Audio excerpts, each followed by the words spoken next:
எல்லாருக்கும் வணக்கம். இப்போ இந்த பொட்டில் பார்க்குறது என்னன்னு சொன்னால் இது ஒரு கற்பூரவள்ளி செடி தான். இது வந்து ஒரு 15 டேஸுக்கு முன்னாடி என் தங்கச்சி ஸ்ரீலங்காவில் இருந்து கொண்டு வந்து எனக்கு வெறும் தடியாக கொடுத்தாங்க. எப்படி இருந்துச்சுன்னு சொன்னால் அதில் வேர் இல்லை. பட் நான் வந்து என்ன பண்ணேன், தண்ணி ஊற்றி அந்த பொட்டிலில் போட்டு வச்சேன்.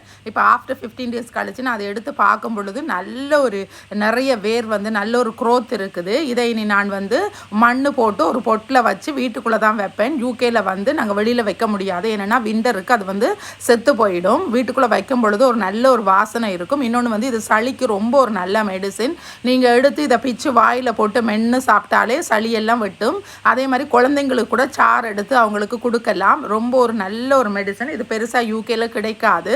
1-2 ஸ்ரீலங்கன்ஸு இந்தியன்ஸ் வீட்டில் வேணும்னா இது இருக்கும். தேங்க்யூ ஸோ மச் ஃபார் வாட்சிங்.